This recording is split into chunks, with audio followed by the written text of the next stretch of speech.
Les arrêts de travail, ça fait partie des choses que la Macronie a envie d'attaquer, avec le budget Bayrou, qui a soulevé beaucoup, beaucoup, beaucoup de réactions très négatives à raison. On vous en parle depuis début juillet, depuis qu'il l'a annoncé. On va continuer à vous en parler parce qu'il y a un mouvement social qui se prépare pour le 10 septembre, pour leur dire que comme en haut, ils ne peuvent plus et qu'ils n'ont que des décisions de merde à proposer, nous, en bas, on ne veut plus. Et donc, un des nombreux volets d'attaque envers à peu près toutes les personnes de ce pays qui ne sont pas les immenses bourgeois qui s'en mettent plein les fouilles avec les 2 quinquennats de Macron, dans ce qu'ils ont envie d'attaquer, il y a en priorité les arrêts de travail. Et ça, c'est une marotte qui revient extrêmement souvent. Donc aujourd'hui, nous allons regarder ensemble 2 petits extraits. Un extrait d'Agnès Buzyn, qui va parler un peu des pistes de réforme qui sont proposées. On va mal parler d'Agnès Buzyn tous ensemble, les amis, parce qu'il y a des choses à dire sur Agnès Buzyn. Et ensuite, on va se mettre un extrait, les gars, qui est issu d'une émission de Pujadas, où, grosso merdo, il y a une éditorialiste du Figaro qui va venir nous lancer des slogans nazis pour nous expliquer qu'il va falloir arrêter d'avoir des arrêts de travail. Bon, bah écoutez, sur ce programme extrêmement alléchant, on va accueillir ensemble notre ami Chris. Chris, comment ça va? Es-tu prêt à écouter les nazis du Figaro? Ça va devenir un pléonasme, hein. Ouais, ça va. Là, je suis actuellement en vacances, voilà. Donc, j'espère que les Je t'ai pas congés chier, hein. payés, que les congés payés ne vont pas disparaître tout de suite. Mais s'ils commencent à tout supprimer, l'allocation chômage, la retraite, maintenant les arrêts de travail, je pense que les congés payés, ça va suivre. D'ailleurs, les jours fériés commencent à être attaqués, hein, tu l'as dit dans ce budget Bayrou. Donc, préparez-vous. On est le 14 août, donc en plus là, il y a donc un jour férié. Préparez-vous, c'est peut-être vos dernières années si vous vous mettez pas en lutte. Si vous sortez pas les pelles et les fourches platoniques, comme dirait notre cher camarade Zoé, parce que c'est peut-être vos dernières années avec ces privilèges. Parce que selon les bourgeois, ce sont des privilèges. Voilà. Tout un tas de gens dont le travail consiste à manger des pâtes aux truffes avec leurs amis amenés par un chauffeur privé qui viennent expliquer aux gens qui sont au 3-8 sur des chaînes à faire de la manutention que quand même ils se font pas chier à s'arrêter un petit peu plus souvent. Écoutez, on va regarder tout ça et pour commencer, on va regarder un peu Agnès Buzyn, invitée chez BFM TV. Alors Agnès Buzyn, je vous le remets rapidement, ça a été une ministre de la Santé de Macron, la première, il me semble. Donc cette femme, en fait, elle est médecin hématologue. Les hématologues, c'est ceux qui s'occupent des maladies du sang. Alors, il y en a plein qui sont pas très connus. Les plus connus, c'est en gros les leucémies et les lymphomes, mais il n'y a pas que ça. Et elle a été chef de la Haute Autorité de Santé de la HAS, qui est une instance médicale très importante en France, qui émet notamment des recommandations de bonnes pratiques. Voilà, en l'état actuel des connaissances scientifiques, un diabète, ça se soigne comme ça, etc. Et Agnès Buzyn, elle a été fort connue à cette époque et les gens ne le savent pas beaucoup, donc je vous en informe, les amis. Elle a été très connue à cette époque parce qu'il y a eu tout un truc qui a été fait sur les conflits d'intérêts des experts qui bossaient pour la Haute Autorité de Santé. Notamment, il y a eu des scandales de zinzin où il y avait des recommandations, je pense particulièrement aux recommandations sur la prise en charge du cholestérol, etc., qui ont été retoquées tellement les recommandations n'étaient pas en lien avec l'état des connaissances scientifiques, mais par contre très très en lien avec le fait de vendre certains médocs qui étaient bizarrement vendus par le laboratoire qui payait les mecs qui ont édité les recommandations. Donc il y avait un vrai problème de conflit d'intérêts. Quand les communistes auront pris le pouvoir, les amis, bien sûr, nous aurons collectivisé l'industrie pharmaceutique en priorité. Et on fera du contenu là-dessus un jour si ça vous intéresse. On va causer de Big Pharma et tout. Ouais, il y a des On trucs avait à dire. préparé des choses. En plus, tu connais bien le monde du médicament, la façon dont ils sont. Voilà. Mais il y a aussi toute une industrie derrière, une logistique que moi je connais un petit peu plus, qui est un peu plus générale. C'est un vrai sujet de fond, quoi, parce que c'est vraiment aussi un vrai sujet. Le laboratoire secret de, de la production, c'est intéressant de le montrer aussi sur la pharmacie et sur les médicaments. Totalement, totalement. Et c'est vraiment un exemple de l'inefficacité du capitalisme par rapport à un fonctionnement collectivisé communiste. Et là, d'ailleurs, on vit des pénuries hallucinantes de médocs en ce moment. Alors, personne n'en parle, tout le monde s'en fout. Mais sachez qu'actuellement, il y a des pénuries de zinzin sur des médicaments, particulièrement sur des médicaments à visée psy. Et le fait de ne pas avoir le bon médoc, il y a des gens, ça peut mettre leur vie en danger, en fait. Donc, c'est quand même un petit peu des gros sujets. Mais ce n'est pas le sujet du jour. Et donc, Agnès Buzyn est devenue ministre de la Santé après ça. Et elle s'est barrée juste avant la crise Covid, en sachant que la crise Covid arrivait, pour aller remplacer au pied levé Benjamin Griveaux, qui était le candidat macroniste à la mairie de Paris et qui avait eu la mauvaise idée de se filmer en train de se masturber devant une webcam, ce qui n'était pas très très bien passé. Et donc Agnès Buzyn a quitté le navire juste avant la catastrophe du Covid pour aller se prendre une énorme branlée à l'élection municipale de Paris en 2020. Voilà, voilà le Bon CV de la résumé. dame. Mais elle est quand même sur BFM et on va voir ce qu'elle Oui. nous dit. Hein, voilà. Ce qui est clair, c'est que cela fait des années que nous cherchons à réduire la progression des arrêts maladie, car ils progressent plus vite que l'état de maladie de la population générale. Est-ce vrai ça déjà, cher camarade Dr Zoé, parce que tu es un camarade et un médecin, comme Che Guevara en son temps. En fait, là, il faudrait que la camarade Agnès nous explique un petit peu sur quels critères elle se base pour dire que l'état de santé de la population se dégrade moins vite qu'augmentent les arrêts maladie. Déjà, moi, comme elle donne pas sa source, c'est difficile de dire, mais en gros, ce qu'on peut dire sur les arrêts maladie, c'est qu'il y a beaucoup d'arrêts qui augmentent, notamment pour cause psy, notamment dépression, anxiété sévère, etc. Ça a pas mal augmenté, notamment depuis le Covid. Et il est possible qu'on puisse se dire que peut-être que le fait que, notamment, les conditions de travail se dégradent, par exemple, ça joue beaucoup sur la souffrance au travail et donc sur le fait qu'il y ait de plus en plus d'arrêts maladie. Je me permets de rappeler quand même ce petit chiffre qui semble pas très important, mais 10% des gens qui se suicident en France se suicident à cause de leur travail. Ça représente à peu près 900 personnes chaque année qui meurent de la souffrance au travail directement parce qu'ils se suppriment plutôt que continuent à travailler. Donc moi, médecin, responsable de la santé de mes patients et seule personne qui peut les arrêter, parce que malheureusement les gens ne peuvent pas s'arrêter eux-mêmes, notamment pour des temps courts, qui nous ferait gagner beaucoup de temps en tant que médecin, mais ce qui n'arrange pas les patrons. Moi, médecin, quand quelqu'un vient me voir et me dit « je ne dors plus, j'ai perdu 6 kilos, je ne pense qu'à mon travail tout le temps, j'ai une boule au ventre en allant au boulot et je réfléchis à me jeter contre un arbre avec ma bagnole », ça c'est notamment des vraies conversations que j'ai eues, notamment avec des soignants, des infirmières particulièrement. Et en fait, moi, quand quelqu'un me dit ça, je l'arrête en fait. Parce que quelqu'un qui est en souffrance au travail majeure, quelqu'un qui est en syndrome d'épuisement professionnel, le premier traitement, c'est de l'éloigner de son travail. Et ça, le traitement, en fait. Donc, peut-être qu'Agnès Buzyn estime que plutôt que laisser crever 900 personnes de suicides liés au travail chaque année, il faudrait qu'il y en ait 8000 qui en meurent. Peut-être que là, ça l'inquiéterait. Là, elle le verrait dans les chiffres et du coup, elle aurait envie de faire quelque chose. Je ne sais pas. Possible. Non, mais en plus, c'est intéressant parce que ça fait référence, limite au Covid, voilà, grandes épidémies. Alors qu'en plus, c'est pas le niveau de maladie, t'es pas comment dire, supérieur à maintenant.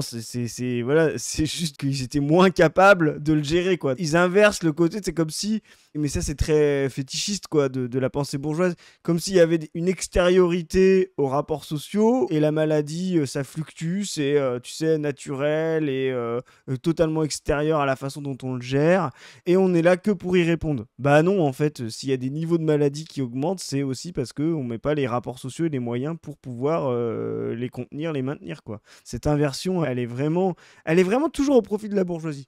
Parce que ça leur permet toujours de dire, nous on fait ce qu'on peut, mais c'est pas de notre faute, c'est extérieur, c'est les maladies, c'est machin. Alors qu'en fait, le résultat est concrètement le résultat non pas de l'extériorité, mais de leur inaction face à un fait social, quoi. Parce que la maladie est un fait social, c'est pas un fait naturel. Les gens vieillissent et que bien qu'il y ait plus de personnes malades, la dynamique des arrêts maladie est déconnectée en fait, de l'état réel de santé de la population. Alors moi, je vais juste dire un truc là-dessus. Je vais partir du principe que c'est vrai, ce qu'elle dit. Voilà. Parce que justement, elle va analyser que la maladie, je pense, les virus, etc. Voilà. Mais en fait, ce qu'elle ne se rend pas compte, c'est qu'il y a un phénomène qui surfabrique des arrêts de travail. Ça, c'est pour être dans le monde du travail, on le sait. C'est la pression qu'on subit au travail et le niveau d'exploitation. Et ça m'étonnerait que dans la façon dont elle parle de l'intensité des gens qui sont en maladie, que ce soit physique, psychologique par la surexploitation, ça elle l'ait pris en compte. Or, c'est la réalité. Depuis la crise, le capitalisme est incapable d'augmenter sa productivité, on va dire technologique, ou sa productivité en termes de marché. Il est en décroissance. Et tout ce qui peut aujourd'hui pressurer, c'est sa marchandise travail. Et donc, les gens sont de plus en plus surexploités. Et ça, c'est générateur de maladies, quoi. Bien sûr. Alors, on va s'arrêter rapidement là sur le petit texte, les amis. Regardez, donc ça, c'est les économies prévues sur la santé par le budget Bayrou. 5,5 milliards d'euros par an. Donc, on va revenir sur ce chiffre parce que je vous le dis tout de suite, il y a un rapport du Haut Conseil à l'avenir de l'assurance maladie qui ne sont pas des normes marxistes, qui sont juste des mecs qui calculent des trucs et qui font des rapports. qui a calculé que passer au 100% sécu faisait immédiatement économiser 5,4 milliards d'euros. Exactement le montant de ce qui est annoncé là. Je vous l'ai redit plein de fois, je vous le redis, les complémentaires santé qui sont pour la plupart fonctionnant sur le code des assurances privées coûtent nettement plus cher que la sécu. Quand vous cotisez 100 euros chez eux, il y en a 22 qui partent pour payer les PDG, les actionnaires, les commerciaux, etc. Alors qu'à la sécu, vous cotisez 100 euros, il n'y a que 3 euros qui partent dans les frais de fonctionnement. Ces gens ne cherchent pas à faire des économies, ils cherchent juste à privatiser de manière rampante la santé, la marchandiser, sortir de ce principe excellent qu'on a en France qui est que chacun cotise selon ses moyens et reçoit selon ses besoins grâce à la sécurité sociale. Et donc regardez les 3 mesures là qui sont annoncées. Limiter tout premier arrêt de travail à 15 jours par le médecin de ville. Alors, moi je vous le dis tout de suite, il est rarissime que le premier arrêt de travail dure plus de 15 jours chez le médecin de ville. Rarissime. Mais vraiment, c'est déjà Ouais. plus ou moins le cas. Ouais, Moi, quand je vois quelqu'un où je me dis que ça va peut-être durer longtemps, quelqu'un par exemple qui arrive et qui a un syndrome anxio-dépressif important, au départ, je vais le voir beaucoup. Parce que s'il a besoin de mettre en place un traitement, le traitement il peut avoir des effets secondaires qui sont plus ou moins bien supportés. Il faut aussi, parfois il a un risque suicidaire, quoi, et donc il faut Ouais. que je le surveille de près. Si quelqu'un a une entorse de cheville, en général, on l'arrête 10 jours au départ pour pouvoir le réexaminer et puis on voit si on le prolonge après. Donc ça ne va rien changer, je vous le dis tout de suite, hein. Deuxième chose, prise en charge par l'employeur des arrêts maladie jusqu'au 7e jour. Donc ça, vous comprenez bien la base, hein, ça veut dire que l'assurance maladie met 7 jours de carence sur les arrêts de travail et donc que ça va être en fonction de votre convention avec votre employeur, que votre employeur va pouvoir vous le payer ou pas. Donc ça va être très simple, hein. Dans les grosses boîtes, avec des conventions collectives protectrices, etc., les gens seront pris en charge sur leurs jours de carence. Dans les PME, les TPE, etc., là, ça va être pour la pomme des gens. Et les gens, je sais que les macronistes n'arrivent pas à entendre ça, mais moi, il est beaucoup plus fréquent que je propose un arrêt de travail à des gens et qu'ils le refusent. Mais ça m'arrive, je ne sais pas, 2 à 3 fois par jour que des gens refusent des arrêts que je leur propose parce qu'ils ne peuvent pas supporter les jours de carence sur leur salaire, qui sont des petits salaires, parce qu'ils ont honte de s'arrêter, parce qu'on a à l'assistanat, etc. Et parce qu'ils sont dans des collectifs de travail dégradés qui font que s'ils ne sont pas là, ça va être de la charge en plus pour les collègues et tout. Pour toutes ces raisons, en fait, beaucoup de gens qui devraient s'arrêter ne s'arrêtent pas, notamment sur des temps courts. Et du coup, quand ils s'arrêtent, ils s'arrêtent sur des temps beaucoup plus longs. Et ça, on a un rapport de la DREES qui nous montre ça. Parce que là, vous allez voir, Agnès Buzyn va expliquer ce qui est vrai, que ce qui augmente, en fait, c'est les arrêts de travail longs, c'est pas les arrêts de travail courts. Donc pourquoi faire chier avec les 7 jours de carence, je vous le demande, hein. Et donc mettre 7 jours de carence, la DREES a fait un rapport là-dessus qui montre que plus vous augmentez les jours de carence, plus les arrêts sont longs. Parce qu'en fait, les gens ne s'arrêtent pas pour des temps courts et du coup attendent d'être très très très malades pour s'arrêter et au final s'arrêtent plus longtemps. C'est-à-dire que c'est même dans leur logique à eux, qui est de se dire gna gna, les gens c'est des feignants, faut pas qu'ils s'arrêtent, etc. Sans se dire mais attendez, si les gens s'arrêtent plus, c'est qu'il y a un problème grave d'état de santé de la population duquel il faut qu'on s'occupe. Non, eux, ils sont gna gna, les feignasses et tout. Même dans leur logique à eux, cette mesure est complètement débile. Dernière mesure, doublement du plafond des franchises médicales à 100 euros par an. Donc ça, c'est que vous payez 1 euro sur chaque boîte de médicaments qui vous est prescrite par un médecin. C'est-à-dire, c'est pas vous qui profitez, qui vous dites je vais me mettre à consommer des médicaments. C'est votre médecin qui vous a prescrit des médicaments parce que pour qu'un médicament soit remboursé, il faut qu'il soit prescrit. Et donc, sur ces boîtes, on va augmenter les franchises. Et donc, 100 euros par an, ça concerne aussi les maladies chroniques. Il y a plein de gens pour qui 100 euros par an, c'est une somme qu'ils ne peuvent pas sortir, notamment les personnes les plus précaires. Et je pense particulièrement aux retraités pauvres, parce qu'il y a des retraités pauvres dans ce pays, contrairement à ce que se racontent les Nicolas qui payent. Il y a vraiment des gens qui sont en grande précarité, y compris très âgés. Il y en a beaucoup dans le secteur vers chez moi, parce que c'était des épouses d'agriculteurs, etc., des agriculteurs qui n'avaient pas beaucoup de terre et tout ça. Et donc, quand le mari décède, elles ont été très peu déclarées sur leur boulot et elles ont des retraites extrêmement faibles. Donc voilà, c'est des grandes précarités qu'on voit et aussi pour les gens qui sont à l'allocation adulte handicapé, etc., etc. Tout ça, c'est des gens qui ne peuvent pas sortir 100 euros par an. Et là, on parle que pour les médicaments, mais il y a aussi des franchises sur les consultations, il y a aussi des franchises sur les examens, les prises de sang, les imageries, etc. Donc là, tranquillement, ils sont en train de mettre la pression sur les gens pour que être malade coûte très cher. Là, c'est clairement une précarisation gravissime des personnes. Et je vous rappelle que ce budget-là, on pourrait l'économiser juste en passant au 100% sécu, sans rien toucher de l'accès aux soins des personnes les plus précaires de ce pays. C'est un scandale. Je n'ai pas d'autre terme, c'est un scandale. Bah oui, tu fais bien de le dire. Et je précise un truc sur justement le fait qu'on enlève les jours de carence aux gens. C'est justement parce que le niveau d'exploitation est tellement important que le rendement sur les chaînes de production nécessite d'avoir toujours le nombre minimum de personnes. Voilà. Et donc, la production est faite pour être rentable à très très court terme, sur des très très courts cycles de marchandises. Et donc, on fait en sorte que tout le monde soit là, malgré les conditions de travail, etc. On n'équilibre pas la production, on la collectivise pas. C'est-à-dire, on va pas essayer de se dire comment on peut faire moins vite, mais sur plus longtemps, en équilibrant. Non, on va se dire, il faut faire tout de suite très vite. Et donc, il faut absolument qu'il y ait un maximum de gens. Et dès qu'il y a une personne qui n'est pas là sur une chaîne de production le lendemain, elle s'arrête quasiment. Parce que du coup, c'est tellement pressuré que derrière, s'il y a quelqu'un qui n'est pas là, c'est quasiment l'arrêt de la ligne. Et donc, c'est violent, violent, violent, violent. Et comme tu viens de l'expliquer, qu'est-ce qu'on fait ? On fait en sorte que les gens y viennent, malgré qu'ils soient pas bien, etc. Alors qu'en fait, dans un mode de production beaucoup plus équilibré, beaucoup plus collectivisé, on ferait en sorte que si quelqu'un est absent demain parce qu'il a un début de maladie, un début d'atteinte, ça pénalise pas la production collective. Là, c'est pas le cas parce que la production n'est pas collective, elle est au service du profit des détenteurs de moyens de production. Parfaitement. Alors Agnès, Donc je comprends que ce soit une piste d'économie réelle. Est-ce que limiter à 15 jours va être utile ? Probablement, parce que ce qu'a découvert l'assurance maladie, c'est que la progression concerne essentiellement des gens qui n'ont pas de maladie chronique, c'est-à-dire des gens qui ont des maladies courantes.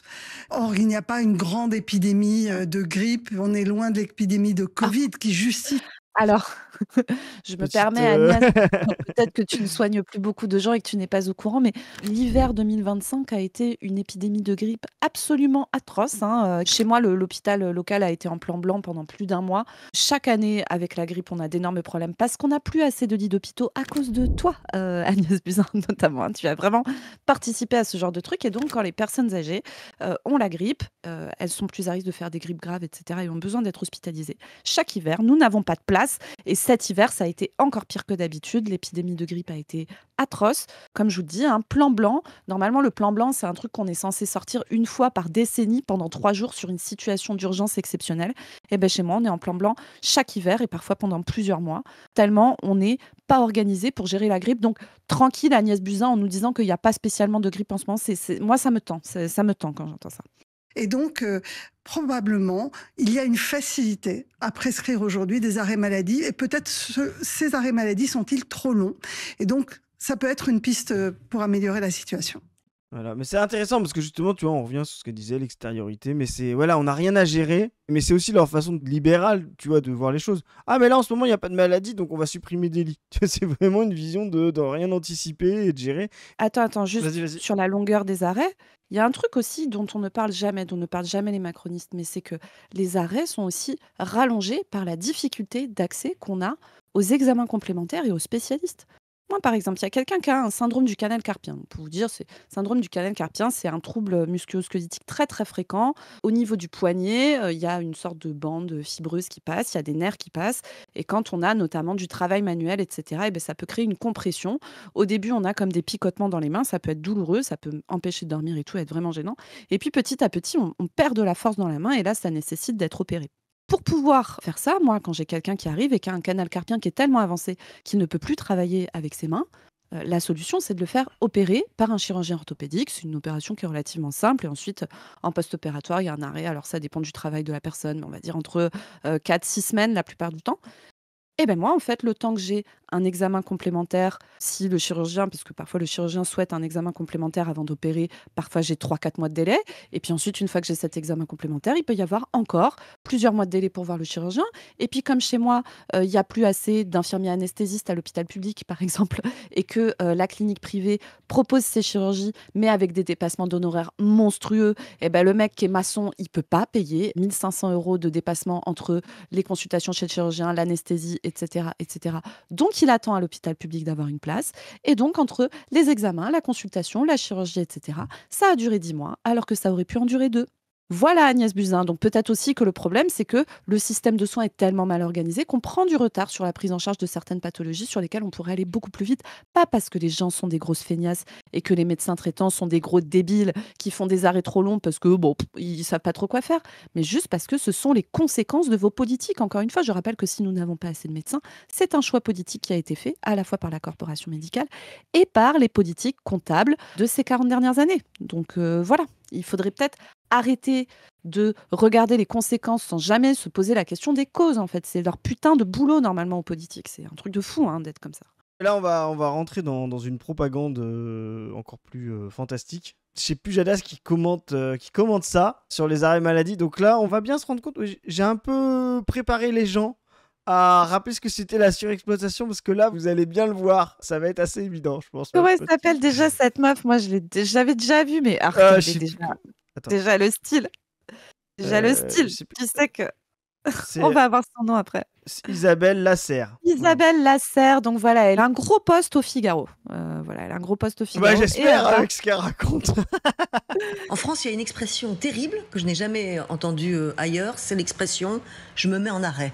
Ah oui, voilà. Je vais me mettre en arrêt. C'est vrai, vous avez raison. C'est complètement marrant. C'est vrai. Et, je vais te laisser, mais dans l'absolu, moi je trouve que ce serait progressiste que les gens puissent se mettre en arrêt tout seuls. En fait, c'est justement la confiance et la liberté des individus les uns envers les autres de considérer que si des gens te disent bah là j'en peux plus, c'est qu'ils sont sincères quoi. C'est vraiment l'anthropologie négative, libérale, de considérer que les individus ne savent pas, qu'il faut les contraindre, qu'il faut les obliger, leur mettre de la coercition. Alors ça parle de liberté de manière abstraite, mais dans la réalité concrète du monde social et le monde le plus nécessaire qu'est le monde du travail, de la production collective, là c'est pas possible quoi. C'est marrant qu'elle attaque là-dessus parce que c'est vraiment transparent quoi.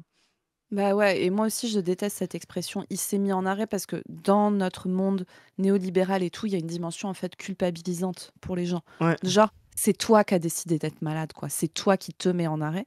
Et je rappelle la hot take de beaucoup de médecins, même des droitards, hein, qui serait qu'il faudrait que les gens puissent s'arrêter seuls sur les arrêts courts. On parlait de la grippe juste avant.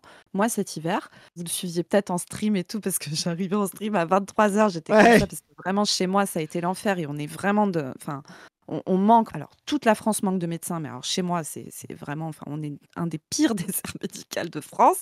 Et donc, on en chie, quoi, pour essayer de faire ce qui est nécessaire pour la population malgré tout. Cet hiver, il y a eu tellement de grippe. Moi, les gens, ils savent que la grippe, ils n'ont pas besoin de médecin. Hein. Tu as de la fièvre, des courbatures partout, mal à la tête, tu n'as pas de maladie chronique particulière, etc. Tu es un adulte en bonne santé. Bon, ben, tu restes chez toi, tu prends éventuellement du paracétamol pour supporter les symptômes. 1 gramme 3 fois par jour, voire 4 si vous faites plus de 50 kilos. Ouais, c'est très simple, espacé de 4 à 6 heures. Vous prenez ça, vous attendez 5 jours. La grippe ne nécessite pas de traitement particulier et n'est pas difficile à s'auto-diagnostiquer, encore une fois, pour des gens qui n'ont pas d'autres problèmes de santé, etc.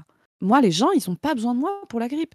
Là, cet hiver, vous auriez laissé les gens pouvoir s'arrêter eux-mêmes 5 jours quand ils avaient la grippe. En plus, il y a des tests qui sont faisables en pharmacie pour être sûr que c'est ça. Eh bien, écoutez, moi, j'aurais libéré 20 à 25% de mes créneaux. J'aurais pu prendre en charge 300-400 personnes de plus que ce que je prends en charge dans ma patientèle.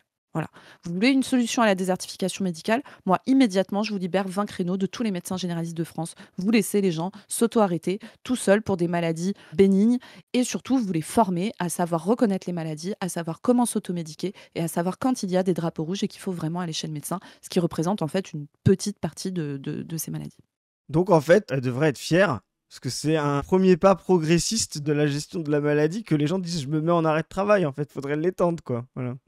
C'est pas son mood. C'est pas son mood, ouais. Moi, je pense qu'on a brisé le rapport au travail dans ce pays. Et on a brisé le rapport au travail. Alors, bien sûr, les salaires sont faibles et les allocations sont importantes. Donc, à la Ah non, ça, c'est juste. On a brisé le rapport au travail. Bah, bien sûr, les salaires sont faibles. Et ce qui est drôle, c'est qu'elle se rend compte de ce qu'elle dit. Elle dit c'est vrai que bon, on fait travailler les gens dur, beaucoup, jusqu'à la maladie. Jusqu'à l'épuisement, mais il y a un salaire faible. Et là, elle se reprend, elle se dit, bah oui, c'est vrai que moi, par rapport aux 8 000 € que je gagne au Figaro, peut-être qu'un SMIC pour être dans une usine, c'est...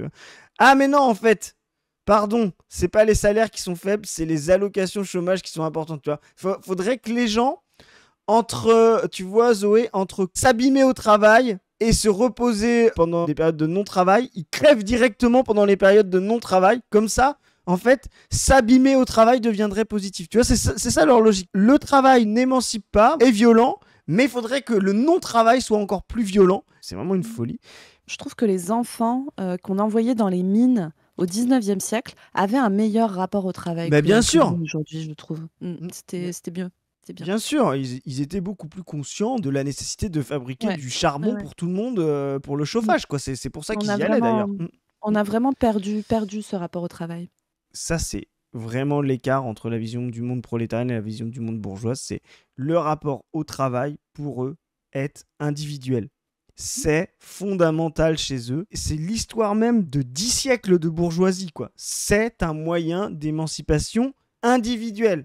Alors que le travail de la vision prolétarienne, c'est que c'est un moyen d'émancipation collectif. Les libéraux vont vous dire, il faut avoir envie de travailler. C'est une valeur morale. C'est une valeur intellectuelle, idéologique. Il faut s'émanciper, choisir son bon métier, etc. Jamais la bourgeoisie fait du travail quelque chose de collectif, à organiser collectivement, où effectivement il y a des tâches pénibles qu'il faut répartir, qu'il faut supprimer, contrôler démocratiquement. Non, c'est jamais ça. Et cette opposition, travail individuel, travail collectif, c'est vraiment l'opposition fondamentale de la lutte des classes. Gardez ça en tête parce que c'est absolument clé.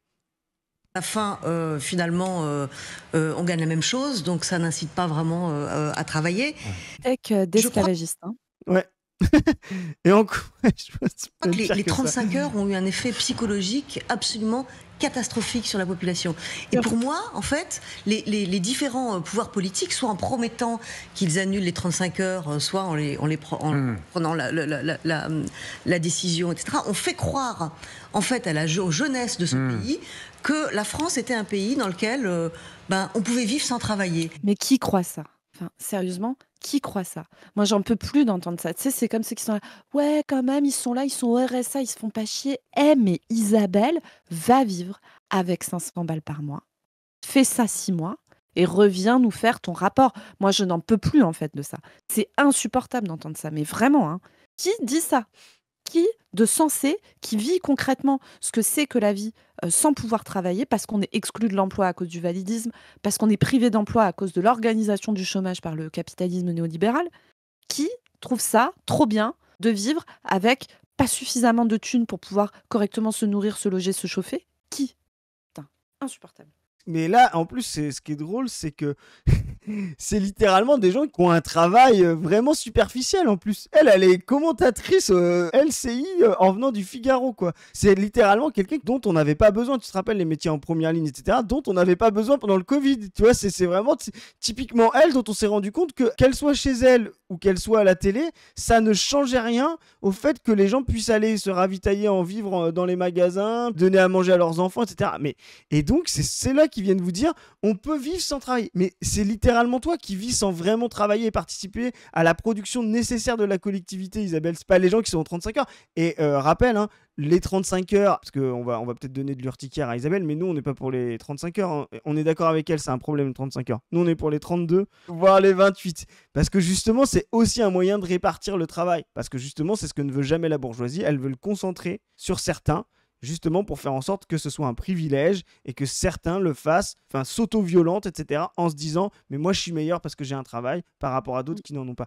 La bourgeoisie déteste le plein emploi. Et c'est ce qu'elle a tué dans le néolibéralisme, parce qu'elle sait que c'est un moyen pour la classe ouvrière de lui faire pression sur elle. Soyons clairs, nets et précis. Cette personne ne participe pas à la production collective et elle donne des leçons à ceux qui fabriquent la société. Et c'est vraiment une violence de classe, quoi. Et l'effet Covid en a remis une couche parce qu'on a quand même quasiment interdit de travailler aux Français pendant je ne sais pas combien de mois, en disant que c'était normal et que les caisses de... On a interdit aux gens. Non, Isabelle, il y a plein de gens à qui on n'a pas interdit de travailler chez moi, dans ma campagne. Le gros des boulots, c'est livraison, logistique, grande distribution, industrie agroalimentaire, soins à la personne, santé, etc. Moi, l'immense majorité des gens bossaient. Hein. Isabelle, toi, tu bossais pas. Mais il y a plein de gens qui t'a fait. Moi, je t'a fait. Chris t'a fait. Padu t'a fait. Ah oui. Enfin, en fait, il y a plein de gens qui t'a fait. C'est ça. Il va falloir arrêter aussi avec ça. Vous taffiez pas. Voilà. Il y a plein de gens qui taffent. Hein. Vous étiez chez vous. Mais là, on a bien vu justement ce que c'était les métiers. Mais il y a des rapports là-dessus, on pourrait en détailler les métiers en première ligne, les métiers en seconde ligne, les métiers de l'agroalimentaire, les métiers de caissière, etc. Voilà, donc, grande distrie, hein. Grande distrie, voilà. Alors qu'il y a plein de gens qui bossent dans la grande distrie en France, c'est des boulots super mal payés, super durs, absolument indispensables. Si la grande distrie ne tourne pas aujourd'hui, je veux dire, au bout d'une semaine, c'est la guerre en France, quoi. Parce qu'il n'y a plus de bouffe, il n'y a plus de PQ, les gens sont devenus fous avec le PQ, alors que bon, le PQ, à la limite, tu peux te démerder, tu vois. Ouais. Mais sans bouffe, c'est chaud, quoi. si Isabelle pouvait faire ses petits zooms à distance avec la rédaction d'LCI, c'est parce qu'elle pouvait trouver à manger, parce que des gens étaient dans les usines. On ne peut pas produire à manger ou toutes sortes d'objets à distance. Voilà, donc alors il y a des métiers de support qui peuvent se permettre, mais à la fin, dans les usines, il faut quand même des gens qui produisent. Hein. L'alimentation est produite localement en France, encore en masse. C'est pas du tout des produits qui viennent de l'extérieur massivement. Donc encore une tech totalement éclatée, mais vraiment révélatrice de fétichisme de la marchandise. Elle ne comprend rien au monde de la production, justement parce qu'elle en est très éloignée, comme toute la bourgeoisie, et c'est tenant, parce qu'elle, je ne sais pas si c'est une grande bourgeoise, mais c'est au moins un relais de la bourgeoisie, donc elle a la même vision du monde. L'État était un puissant fond et que c'était pas un problème, en fait, de ne pas travailler, qu'on finirait, tous les Français sont plus intelligents que les autres, et que l'argent est gratuit. Tout est gratuit. Et Isabelle... Alors que moi, je vais dire à Isabelle, en fait, moi, ce que ça m'a dit, le Covid, vraiment, c'était un moment communiste où on a vu quelles tâches étaient nécessaires et quelles tâches étaient superflues. Et ce qu'on aurait dû faire après, si avec Zoé, on avait pris le pouvoir pendant la période Covid, c'est de dire, ben, vous voyez, tous ceux qui étaient chez eux, là, à faire du Zoom ou du WhatsApp, et ben, en fait, vous allez prendre votre tour de caissière, d'usine, etc., pour pouvoir produire. Et vous allez voir, en fait, on va pouvoir faire ce que dit Isabelle, tous produire avec 2 fois moins de travail, parce qu'en fait, on s'est rendu compte qu'on avait un surplus de travailleurs inutiles pendant cette période. Voilà. Et ça, on devrait le rappeler, pendant le Covid, on a su ce qui était nécessaire, ce qui ne l'était pas, et on aurait dû utiliser les gens qui ne l'étaient pas à se remettre sur le temps nécessaire, et comme ça, on aurait moins d'heures de travail, et je pense, je me trompe peut-être, hein, mais c'est peut-être... je sais pas, après 15 ans de turbin, etc., peut-être je me trompe, mais 2 fois moins travaillé, Zoé, est-ce que ça ferait pas moins d'arrêt de travail, moins de pénibilité, moins de TMS? Il est possible, Isabelle. Plus que les jours de carence en moins, tu vois. Alors, pendant le Covid, il y a aussi des boulots qui se sont arrêtés et qui ont dû reprendre après. Tu vois, c'est pas vrai que tous les gens qui n'ont pas pu Non, bosser j'exagère, pendant mais il y le en a eu Covid, beaucoup. on exagère, mais vraiment. On s'est retrouvés dans l'école de mes gamines, dans une situation où, tu sais, ils ont voulu faire le tour de qui sont les enfants qui ont 2 parents considérés métiers essentiels et tout, parce que tu sais, il y avait cette sauce de les écoles sont fermées. Toi, comment tu fais quand tu dois aller taffer? En plus, tu étais censé faire l'école à tes gamins à la maison. Et en fait, on s'est rendu compte que l'école de chez moi, c'était une des écoles du département où il y avait le plus de gens, où les 2 parents étaient classés dans les métiers essentiels. Et parallèlement, l'école de chez moi est aussi une des écoles où, à l'échelle du département, qui n'est pas un département très riche, hein, on est une des zones les plus précaires. Et tu te dis, mais quelle est cette dinguerie de décorrélation? Buzyn parlait de décorrélation tout à l'heure, c'est trop bizarre qu'il y ait une décorrélation aussi forte entre le fait que tu fasses un métier qui ne peut absolument pas s'arrêter, c'est-à-dire si tu t'arrêtes 5 jours, c'est le feu dans ton département, et le fait que ça soit aussi les gens les moins bien payés, les plus maltraités, etc. etc. C'est quand même de la folie. Et oui, moi je pense que Isabelle, par exemple, elle aurait pu aller prendre son petit tour d'éboueur pour aller soulager les éboueurs qui bossaient tous les jours pendant la crise Covid et qui en plus avaient leurs gamins à qui il fallait faire l'école à la maison. Je pense que Isabelle, elle aurait pu prendre de son temps pour aller organiser des cours aux enfants, hein, elle qui trouve qu'il n'y a pas assez le goût du travail, je sais pas quoi. Isabelle, elle aurait pu prendre son tour pour aller faire aide à domicile auprès des personnes âgées de son quartier. Bref, Isabelle, elle aurait pu faire autre chose que gloser là, en trouvant que le Covid, ça a on n'a plus le goût du travail et tout. Insupportable. Hein. Ah, mais c'est une folie. Mais c'est très lisible, hein, de son point de vue, quoi. En ce qui concerne nos jeunes, quand on disait ils sont davantage sujets aux arrêts liés aux risques psychosociaux, vous disiez tout à l'heure, Jean, ils ont du mal avec leur manager. Est-ce que vous avez une lecture de ça, Isabelle? Je pense que les jeunes sont arrivés en fait dans cette époque-là. Je veux dire, avant les 35 heures, on avait quand même un rapport au travail plus rigoureux. Le travail a été quand même pendant assez longtemps. Alors, ça va être un peu caricatural ce que j'ai dit, mais dans certains pays, le travail est considéré comme... Hop, j'attends, parce que je connais la tech. Je vais juste dire un truc avant, parce que là, sinon, on va oublier, et puis on va rebondir sur ce qu'elle va dire.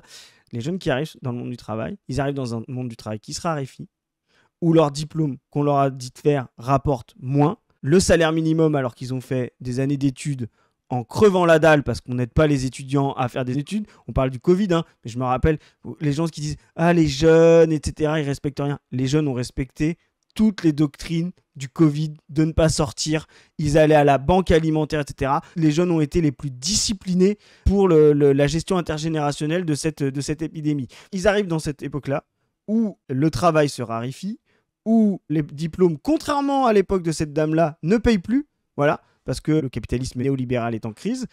Et avec justement des managers qui, parce que ça ne paye plus, leur cassent les couilles au travail avec de la surintensité, de la surexploitation et du surcontrôle. Il n'y a aucune raison que ça se passe bien. Et moi, j'ai envie de dire, les jeunes, vous êtes encore trop gentils avec vos managers. Les jeunes ne veulent plus, Isabelle. C'est ça le fond du truc. Syndiquez-vous, etc. Raison.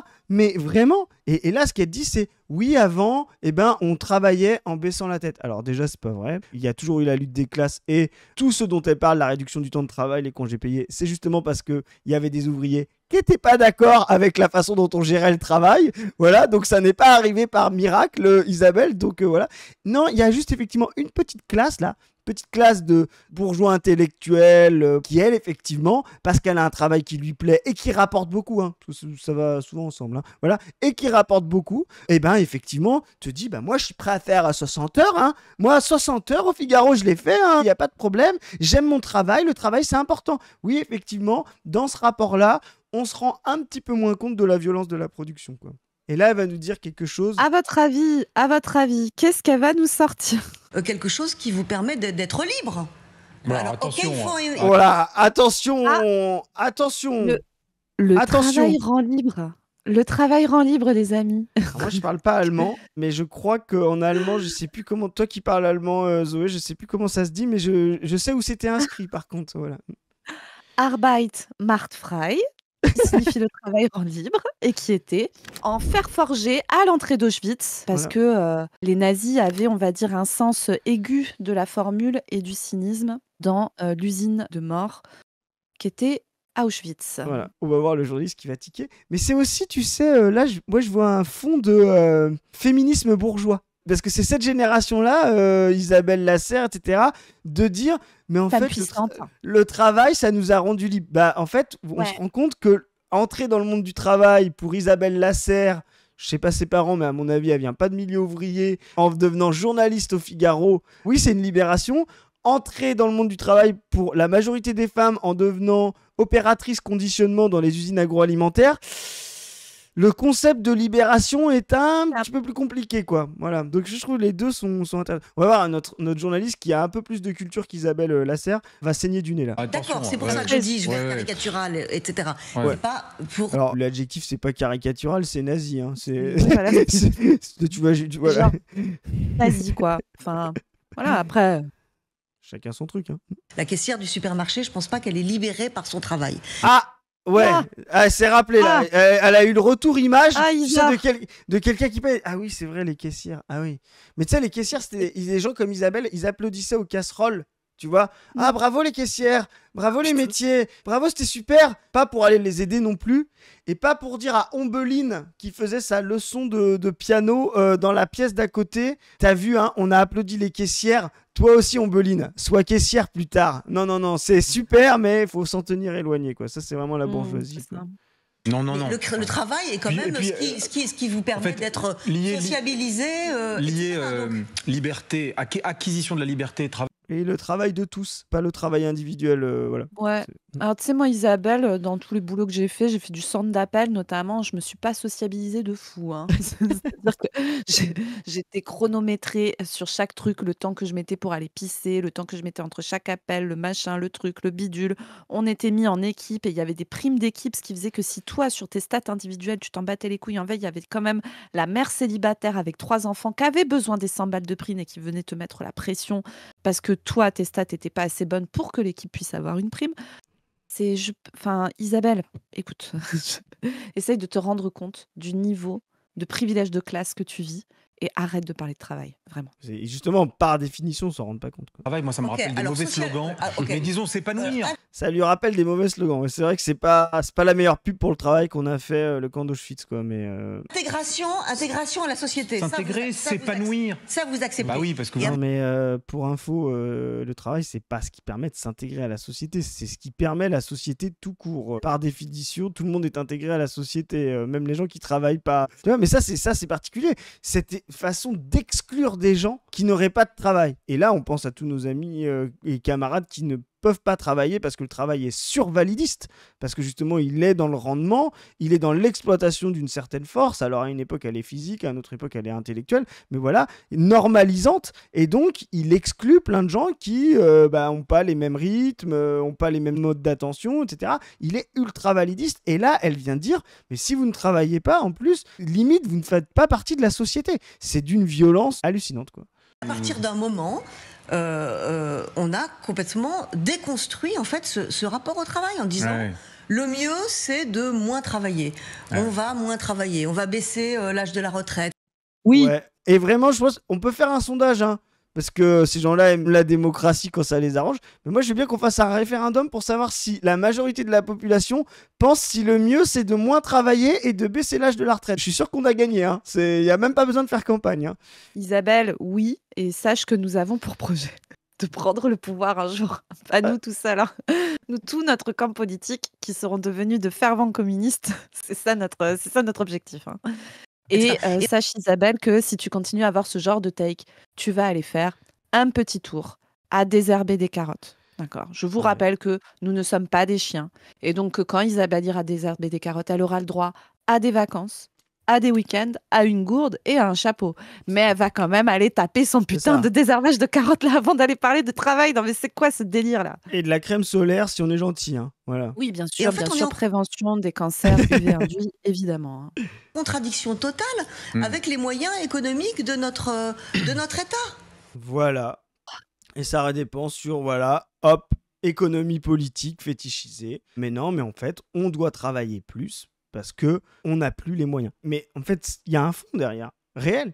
Oui, on doit travailler plus violemment, plus intensément, jusqu'à la mort, avec moins de retraite, avec moins d'allocations chômage, parce que le citron est en train d'être pressé par le mode de production en crise qui, je rappelle la phrase de Trotsky, une des premières phrases de Trotsky dans le programme de transition. Voilà, les gens qui nous accusent d'être trotskistes, ils seront contents. Les forces productives ont cessé de croître. C'est la description première du mode de production en crise. Et quand les forces de production ont cessé de croître, qu'est-ce qu'on fait? On serre le citron, force de travail. Et c'est ce que cette chère Isabelle essaye de faire sans s'y mettre elle aussi. Voilà.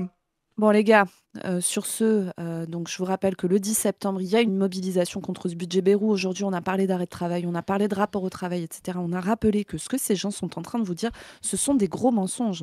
C'est-à-dire que les choses qui sont proposées, les réformes proposées, vont dégrader la vie, l'état de santé des gens. Là, on parle de gens qui ne pourront pas payer leurs médicaments. On parle de gens qui vont avoir des séquelles graves de maladies parce qu'ils n'auront pas pu s'arrêter. On parle de gens qui vont se retrouver en précarité par diminution des allocations chômage, etc. On parle de choses gravissimes, d'accord? Et on vous a rappelé qu'il y aurait des mesures très simples, mais qui nécessiteraient d'aller s'attaquer au patronat, à la finance, à la classe possédante en règle générale, qui permettraient de rapporter beaucoup plus d'argent, tout en améliorant le quotidien de chacun. La réalité, c'est que nos gouvernants ne peuvent plus. Ils se sont fait pisser dans le cerveau par le néolibéralisme depuis à peu près 40 ans. Ils sont incapables d'inventer d'autres choses que des soi-disant solutions qui vont en fait aggraver la crise. Ils ne peuvent plus. En bas, on ne veut plus. Et donc vraiment, les gars, le 10 septembre, tous dehors, avec nos fourches, tous en grève, bloquons tout, vraiment, pour leur rappeler que là, en fait, c'est plus possible. Ce qu'ils font n'est plus acceptable, qu'ils viennent gloser comme ça sur des plateaux télé pour dire des trucs aussi immondes, parce que derrière, il y a la vie des gens. C'est inacceptable. On va continuer, nous, à couvrir toute l'actualité sociale de ce mois d'août et à préparer le 10 septembre avec plein d'autres camarades. Tu fais bien de le dire sur le 10 septembre, l'émancipation des travailleurs par eux-mêmes se fera de manière collective et individuelle. On l'a dit dans une précédente capsule, c'est pas été très compris avec Philippe Poutou. Ce n'est pas un problème que des gens tentent des émancipations individuelles et on les respecte et ils ont leur choix, etc. Il n'y a pas de souci. Mais il faut comprendre qu'à l'échelle collective, c'est tragique et c'est une impasse. Voilà. Et il faut une force collective d'union, du salariat généralisé, comme nous on l'appelle. C'est ce qu'on essaye de travailler, qu'on va continuer de travailler avec le graphique, etc. Et cette union, c'est la seule capable de transformer la société et de mettre à bas le pouvoir de la bourgeoisie qui s'est si bien exprimé dans son rapport au travail avec Isabelle Lasserre.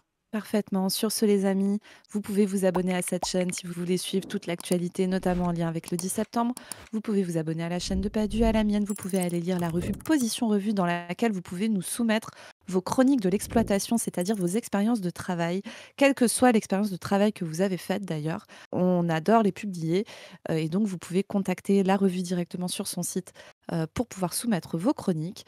Vous pouvez également nous suivre sur Insta, sur Twitter, sur Blue Sky. Si vous souhaitez nous soutenir le travail de l'asso qui ne nous rémunère pas mais qui permet de rémunérer les compétences techniques et de financer nos projets, vous pouvez aller sur le Tipeee, vous aurez le lien en description. Et sur ce, on vous dit le 10 septembre, on ne veut plus. À plus tout le monde. Salut. Salut. Salut.